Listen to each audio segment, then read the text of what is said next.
రేవంత్ రెడ్డి విషయానికి వస్తే ఎలా ఉంది అంటే తల్లికి తల్లికి బువ్వ పెట్టినోడు పిన్నికి బంగారు గాజులు చేపిస్తాడంట. సేమ్ దట్ అలాగే ఉంది. అంటే ఇప్పుడు చైనాలో అంటే ఆ భాష వాడచ్చో లేదో, స్పమ్ అనేది ఏదైతే ఉందో దాన్ని సీరం, దానికి మన బ్లడ్ బ్యాంకులు ఎలా అవుతున్నాయో ఇప్పుడు దాని బ్యాంకులు కూడా అలా పెడుతున్నారు చైనాలో. ఇంతకుముందు ఇద్దరే, ఇప్పుడు మూడోని కంటే మాత్రం మీకు 12 లక్షల రూపాయలు ఇస్తామని అనౌన్స్ చేయడం కూడా జరిగింది. అంటే వాళ్ళ దేశ జనాభా ఎలా ఉంది అంటే మేము అభివృద్ధి చెందిన దేశంలా ఉంటుంది అన్నట్టు ఫీల్ అయిపోయి వాళ్ళు అన్నట్టు అభివృద్ధి చెందిన దేశమే అది. సో అట్లా ఫీల్ అయ్యి ఒక్కరిద్దరి కన్నా ఎక్కువ కంటే వాళ్ళకి ఎలాంటి మెంబర్షిప్ ఉండదు, ఎలాంటి కార్డు ఉండదు, ఆధార్ లాంటి ఏ గుర్తింపు ఉండదు, వాడు బతికి కూడా వేస్ట్, పుట్టి కూడా వేస్ట్ అనే కానీ దిగజార్చినట్టు మాట్లాడడం జరిగింది అప్పుడున్న చైనా ప్రభుత్వం. చైనాలో ఇప్పుడు ఏమైంది, ఆల్మోస్ట్ అప్పుడు ఒక 80% యువకులు ఉంటే 20% వృద్ధులు ఉన్నారు. ఇప్పుడు ఎలా అయింది, 20% యువకులు అయినారు, 80% వృద్ధులు అయినారు. అంటే వాళ్ళకు ఏదో ఒక పని చేయడం, ఒక ప్రాజెక్ట్ చేద్దామనే మెదడులో ఉన్న ఇంప్లిమెంట్ చేసే యూత్ లేకుండా అయింది. సో అంత దారుణమైన పరిస్థితికి ఏర్పడింది. ఇప్పుడు వాళ్ళు కూడా యూత్ కోసమని కష్టపడుతున్నారు. సో ఇప్పుడు నేను ఎందుకు చెప్పానంటే ఇది యూత్ అనేది మనకి ఇంపార్టెంట్. సో అలాంటి యూత్ కోసం మనం ఏమైనా చేయాలి, కానీ వాళ్ళ పేర్లు చెప్పుకొని డబ్బులు దంచుకోవడం కరెక్ట్ కాదు. ఇప్పుడు గతంలో గురుకులు చూసుకుంటే 100% బాగుండేది. సరే కొన్ని ఇష్యూలు ఉన్నాయి అనుకుందాం, బాగుండేది. ఎవరు ఆర్ఎస్ ప్రవీణ్ గారు ఉన్నప్పుడు గురుకులు అయిపోయింది, ప్రభుత్వం పడిపోయింది, కాంగ్రెస్ ప్రభుత్వం వచ్చింది. మరి ఇప్పుడు మీరేం చేస్తారు?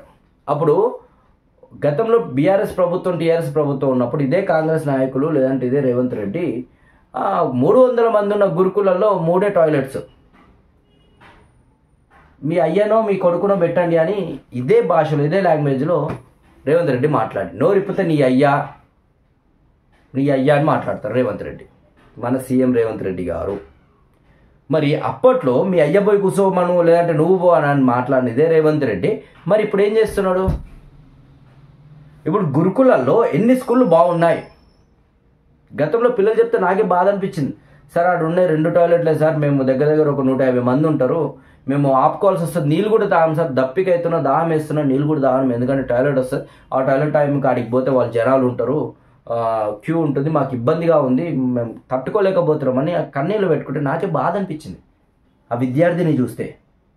అంటే మీ ఇంట్లోనే పెద్ద డోర్లు పెట్టుకొని బాత్రూంలో కూడా వాష్రూమ్లో పెద్ద డోర్లు, హాట్ వాటరు, కమౌండ్, కూర్చోడానికి, చదువుకోవడానికి, అంటే లగ్జరీగా బతుకుతారు మీరు, మీ పిల్లలు అలాగే ఉంటారు. కానీ గురుకులలో చదివే పిల్లలు మాత్రం అట్లా అవసరం లేదు, ఎందుకంటే వాళ్ళ పిల్లలు కాదు కదా. రేపు పొద్దున మన పిల్లలకు అలాంటి పరిస్థితి వస్తుంది అని ఆలోచించాలి. ఆ తెలివి ఉండాలి ఎవరికైనా.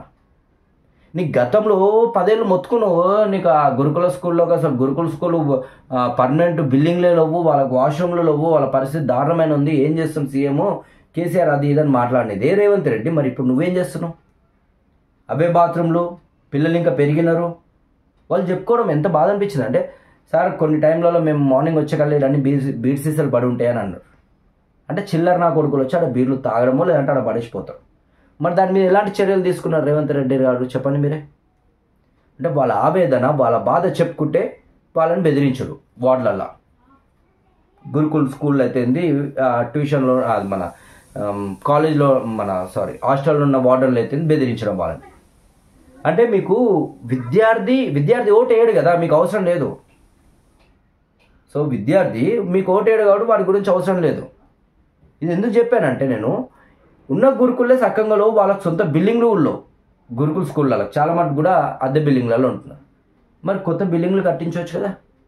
ఏదో ఇంటిగ్రేటెడ్ స్కూల్ చేస్తాను నేను 200 కోట్లు పెట్టి స్టార్ట్ చేసినా అని చెప్పిన రేవంత్ రెడ్డి అసలు ఉన్న స్కూల్లే గతిలోవు. ఉన్న రెసిడెన్షియల్ స్కూల్లో మంచి చేయవి, అవి చేత కాదు అంటే దాంట్లో రూపాయి దొరుకుతుంది, రిపేర్లు చేస్తే ఇలా 10 రూపాయలు దొరుకుతుంది. అర్థమైందిగా, కమిషన్ బేస్లు. అంటే ఆ ప్రభుత్వం చేసి నేను ఎందుకు అమలు చేస్తాను అనే ఒక ఈగో. ఇదే ఇది ఆరోగ్యశ్రీ మన చనిపోయిన రాజశేఖర్ రెడ్డి గారు ప్రవేశపెట్టడం జరిగింది. నెక్స్ట్ కేసీఆర్ వచ్చిన తర్వాత ఆయన పెట్టింది నేను ఎందుకు అమలు చేస్తాను అన్నది కదా, అమలు చేసిండు. ఆరోగ్యశ్రీ అనేది చాలా మంచి పథకం. సో దాన్ని మేము పేరు కూడా మార్చము, ఎలాంటి మార్చము. ఇంకా కావాలంటే అదనంగా 5 లక్షలు ఉంటే 10 లక్షలు చేస్తాం, 15 లక్షలు చేస్తామని చెప్పిన మన కేసీఆర్ ఆయన గొప్పవాడా? లేదు అంటే అసలు పట్టించుకోలేని పరిస్థితిలో ఉన్న నువ్వు గొప్పవాడియా? చెప్పండి. అంటే ఇంటిగ్రేటెడ్ స్కూల్ పెట్టి ఏదో అద్భుతం చేస్తానని చెప్తున్న రేవంత్ రెడ్డి గారు అసలు ఉన్న స్కూల్ అయితే బాగు చేయొచ్చు కదా నువ్వు. ఇక్కడనే ఉండలేక పక్కన పందికొక్కులు లేదంటే పాములు, వాష్రూమ్లలో పాములు బంటున్నాయి, పిల్లలు పోయే కల్లా, ఆడపిల్లలు పోయే కల్లా వాళ్ళ పరిస్థితి ఎలా ఉంటుంది? ఇప్పటికే మనం గాడిదలాగైనా ఒక పాముని పట్టుకోవాలంటే కూడా మనసు ఒప్పదు. అలాంటిది చిన్న చిన్న పిల్లలు, స్కూల్లో చదువుకునే పిల్లలు, కాలేజీలో చదువుకునే పిల్లలు సడన్గా డోర్ ఓపెన్ చేస్తే వాష్రూమ్లో పాము ఇలా ఉంటే అప్పుడు వాళ్ళ పరిస్థితి ఏంది? వాళ్ళు ఎంత భయపడతారు? సో దానికి బాధ్యులు ఎవరు? సరే, అన్నిటికీ నేను సీఎం గారిని బ్లేమ్ చేయను, కానీ నువ్వు చెప్పిన మాటలు నువ్వు మర్చిపోతే ఇంకెందుకు? కింద ఉన్న వాళ్ళు కూడా అలాగే ఉంటారు కొంతమంది. కేసీఆర్ దిగా లైట్ తీసుకుందాం, ఎట్లా తిడతాడు అనేసి. అంటే వాళ్ళని క్వశ్చన్ చేసి పనిష్మెంట్ ఇవ్వాల్సిన బాధ్యత ఎవరిది? ఎగ్జాక్ట్లీ రేవంత్ రెడ్డి గారిది. మరి ఏం చేస్తున్నారు? నథింగ్. మరి ఇలా అయితే ఎన్ని రోజులు? పరిస్థితి నేను అనేది ఏంటంటే, స్కూళ్ళు ఏదైతే ఇంటిగ్రేటెడ్ స్కూల్ అన్నారో అది కడితే 100% స్వాగతిస్తాం మేము కూడా, తప్పేం లేదు.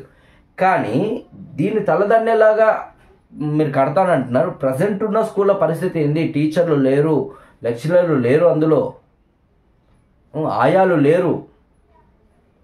సో దారుణమైన పరిస్థితిలో గురుకుల పాఠశాలల్లో ఉన్నారు.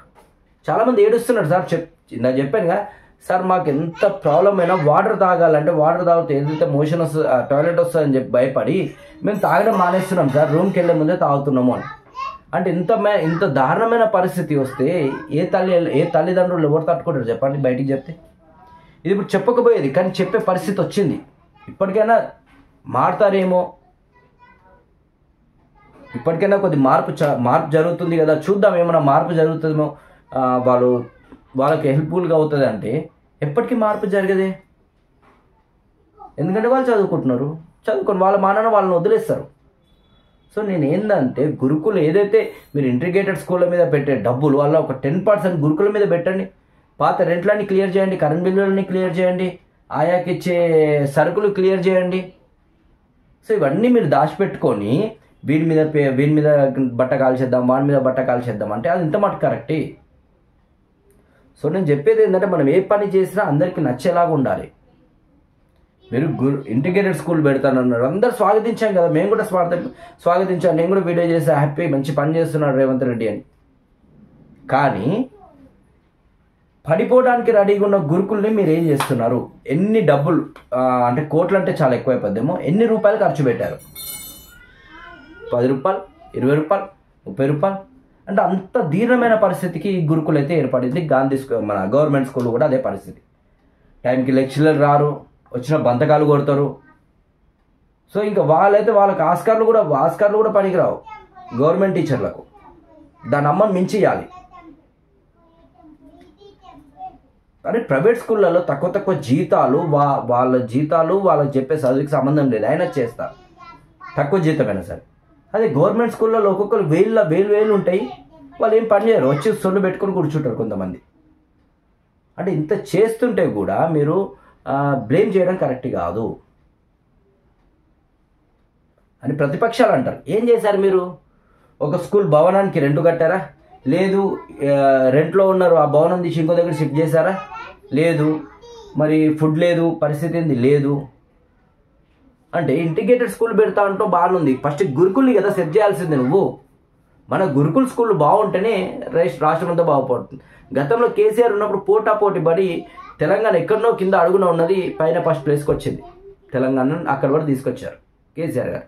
మరి ఇప్పుడు ఏం చేస్తున్నాడు రేవంత్ రెడ్డి? ఏం చేస్తుండ్రు? ఏమీ లేదు, ఉండే కులగొట్టాలంతే డిసైడ్ అయ్యిండు. సో నేను అనేది ఏంటంటే, బీద వాళ్ళకి న్యాయం చేయండి. సరే, ఇప్పుడు ఇక్కడ ప్లేస్ లేదు, ఇంకో దగ్గర చూపించండి, అక్కడ నుంచి వాళ్ళకి పట్టాలు చేసిన మళ్ళీ వచ్చినారు, అప్పుడు అరెస్టులు చేయండి. అంతేగాని ఇంటిగ్రేటెడ్ స్కూల్ పెడతా అని చెప్పి 200 కోట్లతో జస్ట్ రిబ్బన్ కట్ చేసిన రేవంత్ రెడ్డి, మరి ఇన్నేళ్ల నుంచి చదువు చెప్తున్న ఈ స్కూల్ పక్కనే కదా, మరి దీనికి కదా నేర్పియాల్సింది. దీన్ని నేర్పించడం లేదు, అటు వాళ్ళకి నేర్పియాలి. అలా అంటే డబ్బులు తీసుకోవచ్చు, హైఫైగా వస్తారు. ఇక్కడ వాళ్ళు మాస్ జనాలు. సో అందుకని నేను చెప్పేది ఏంటంటే ఏదైనా సమానంగా చూడండి, మంచి జరిగేలాగా చూడాలి, అందరూ కూడా చెడు జరగద్దు. నేను రేవంత్ రెడ్డి గారిని కూడా తిట్టట్లేదు, ఒక మాట అనట్లా. మీకు అవగాహన లేకపోతే పక్కన ఐఏఎస్ ఐపీఎస్ ఆఫీసర్లను అడగండి, నెక్స్ట్ ఏం చేద్దాం. మనిషి పుట్టగానే అన్నీ నేర్చుకోరు, టైం పడుతుంది. కానీ నేను చెప్పేది ఏంటంటే ఒక ప్రాబ్లం ఉంది, ఆ ప్రాబ్లం క్లియర్ చేసుకొని ఫస్ట్ బిల్లులు చెల్లించండి. అది చేయించరు. ఇంటిగ్రేటెడ్ స్కూళ్ళు ఎందుకు? ఫస్ట్ ఉన్న స్కూళ్ళు కూలిపోతుంది కదా, దాన్ని రిపేర్ చేయించండి. ఫ్యాన్లు లేవు, లైట్లు లేవు, వాటర్లో కనీసం పహారీ గోడ కూడా లేదు కొన్ని స్కూల్లో. వాళ్ళు ఇష్టం వచ్చినట్టు పిక్చర్ వీడియో తెలంగాణకు వస్తారు, తాగుతారు, సీజం బాటిల్ పడగొడతారు, వెళ్ళిపోతారు. అది కుచ్చుకుంటే పరిస్థితి ఏంది? స్టూడెంట్ పరిస్థితి, విద్యార్థులు ఎవరు అనుభవించాలి ఆ బాధ? విద్యార్థి కదా. నీకు కుచ్చుకోదు, ఎందుకంటే నువ్వు సేఫ్గా ఉంటావు, నువ్వు అన్ని కిందకే మీ దాకా కవర్ చేసి ఉంటావు కాబట్టి మీకేం కాదు, మీ ఫ్యామిలీకి మీకు. కానీ మిగతా వాళ్ళ పరిస్థితి, మిడిల్ క్లాస్ ఫ్యామిలీ పరిస్థితి ఏంటి? నేను చెప్పేది ఏంటంటే ఫస్ట్ తల్లికి బెటరా బాబు, తల్లికి పెట్టిన తర్వాత పిన్నికి పెట్టు అంటున్నాను నేను. సో ఈ ఇన్ఫర్మేషన్ కనుక నచ్చిన తప్పకుండా కామెంట్ చేయండి, మీరు ఎక్కడి నుంచి చేస్తున్నారో నాకు తెలియాలి. కుదిరితే సబ్స్క్రైబ్ చేయండి, లేకుంటే లేదు.